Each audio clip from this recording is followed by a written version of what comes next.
Anyway, so Gudruma took over the Namahat, and he just had a different mood. And in December of that year, December 1996, he was able to perform a miracle, which is that you had all of us in Blackpool who had joined the temple at the same time, left the temple around the same time, and were all completely terrified of ever setting foot out on book distribution again. He managed to actually convince us all to just do a few days during the Prabhupada Marathon 1996, and we sort of went along, and there were different devotees at different Namahats all over the UK, and all together in the Sankirtan house. At one point, there were around about 17 devotees. There was the Sankirtan, the full-time Sankirtan devotees. So it was Gudruma, Daru Brahman, Javat Vasi, Yati Chudamani, Nasinga Vallabha. I think those 5, if I remember rightly. And then there was just a whole load of us from different Namahats around the UK, who all joined around the same time. There was all of us from Blackpool. There was Kokil Bihari and Chris from Bradford, Radhika Nagara from Hull, Paul from Sheffield, York. There was just loads of us, and we all joined at the same time, and it was like this magical atmosphere where you had all these young devotees all being looked after by Gudruma, all being sort of encouraged and enthused by Daru, and egged on by Nasinga Vallabha, and it was just a really powerful experience where we were all sort of a really wonderful feeling of camaraderie. And even though it was intense, it was hard work, but it didn't have the sort of intensity of living in the temple. It was more like the boys living together and looking out for each other, and it just didn't have that same sort of intensity. And we all got shaved up at the end of that match. We never actually, a few of us had moved into a flat in Blackpool, gone to the Sankirtan house for the weekend, just never went back. So we just left our stuff there, and just sort of moved into the Sankirtan house, and that was it. So we joined and stayed joined this time. At least a lot of us did. And I was with Gudruma until around about February of 1996-7. I'm kind of losing track of time now.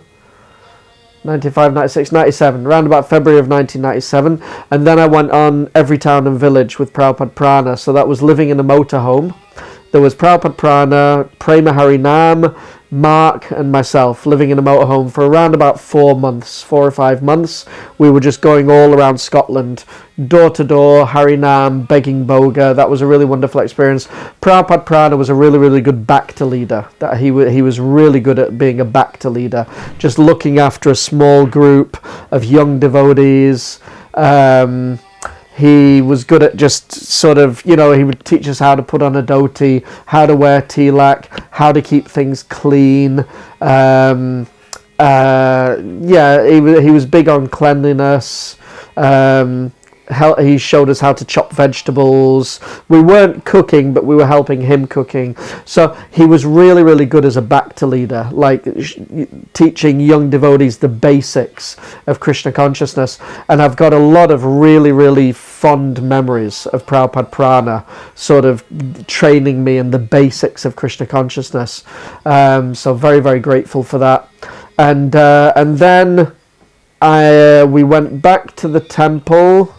And then summer of that year, we were collecting for Radha Londonishwara in London. We were raising money for them.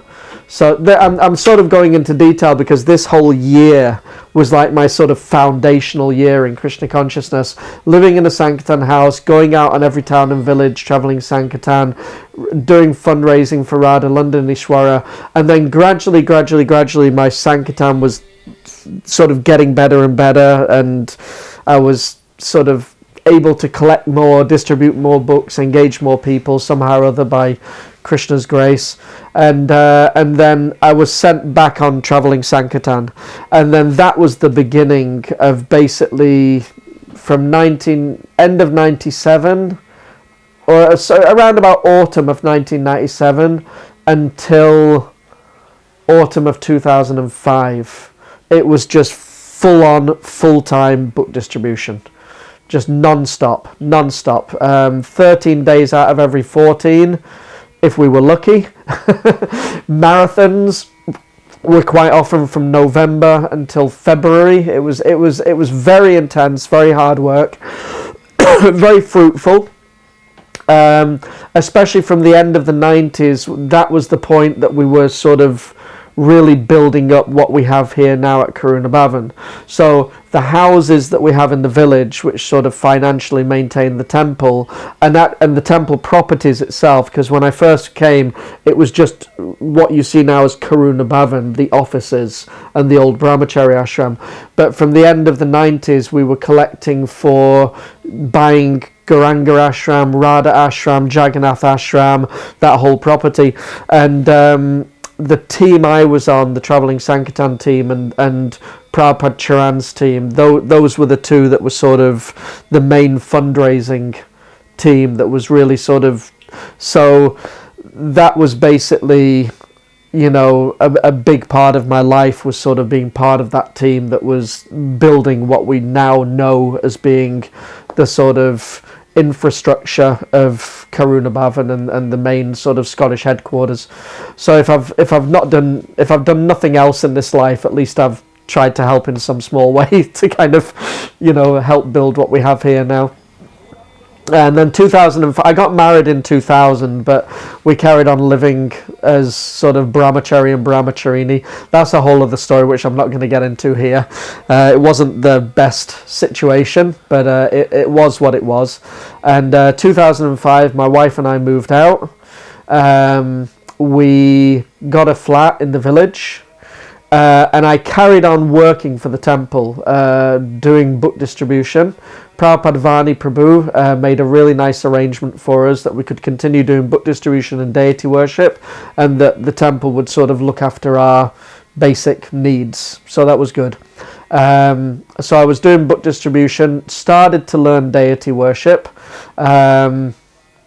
and gradually from 2005 to 2010-ish, there was like a gradual transition where I was doing less and less book distribution, more and more deity worship.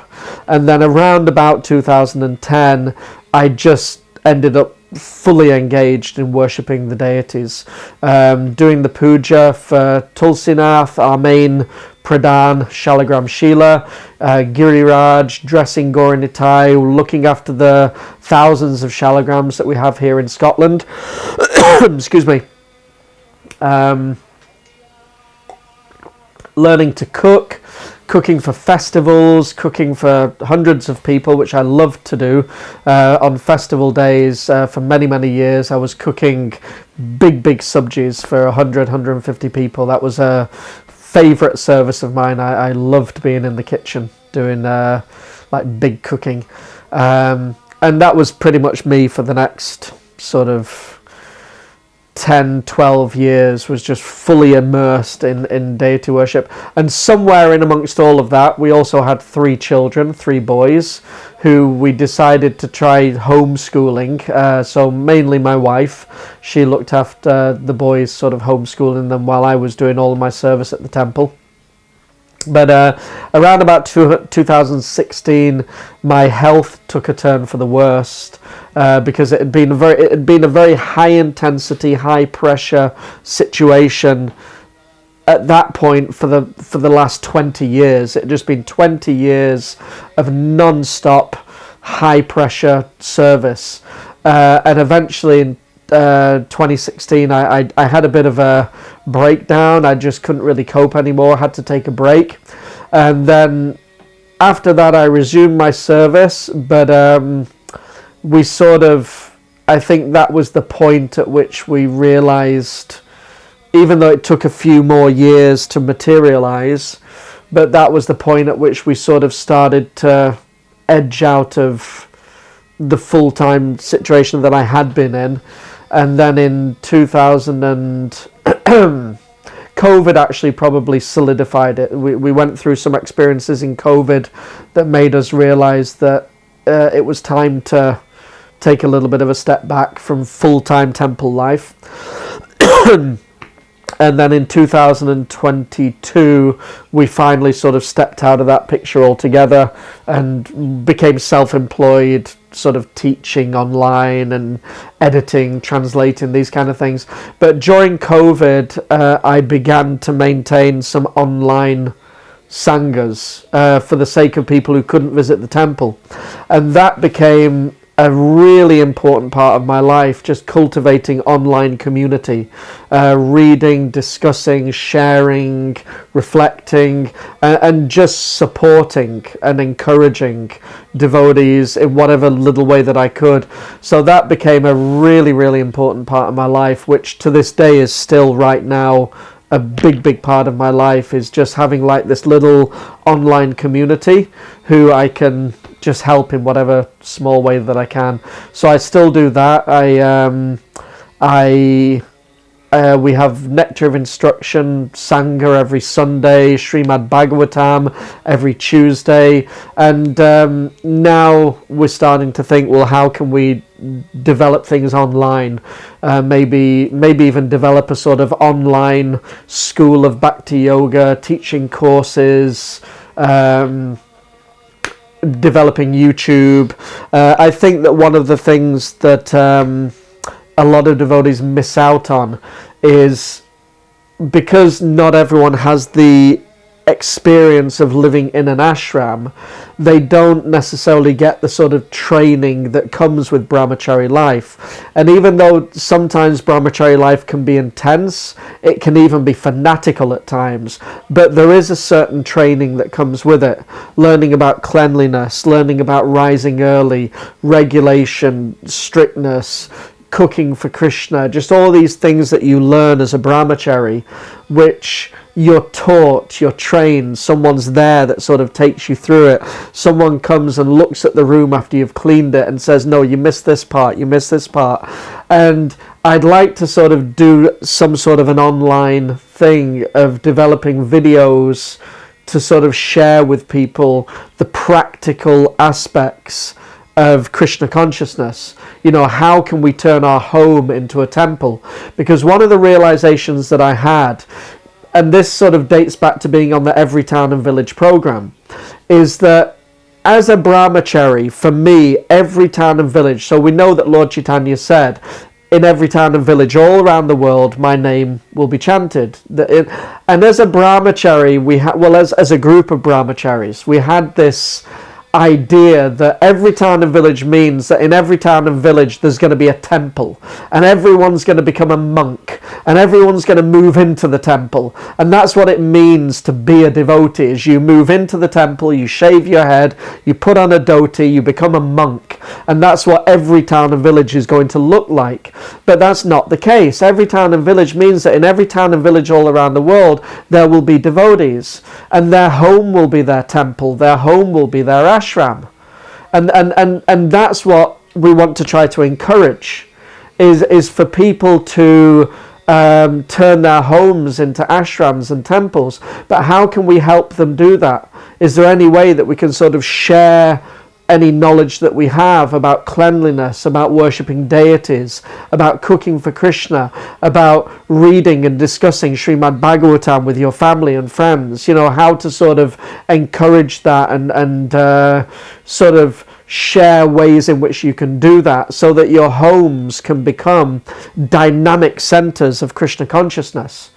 And the more that can happen, the more Krishna consciousness will spread to every town and village around the world. So this is where I am right now in life, is thinking, how can I do that? How can I somehow help to encourage that, support that, and facilitate that? So that's kind of where I am right now in 2023. So we've gone from 1994 to 2023, and we'll see how much longer Krishna keeps me around for. Hare Krishna. Can you speak about your spiritual master and your Vrajadam, some of the things he's doing? We don't have time. Another time. Okay. Another time. Right. Hare Krishna.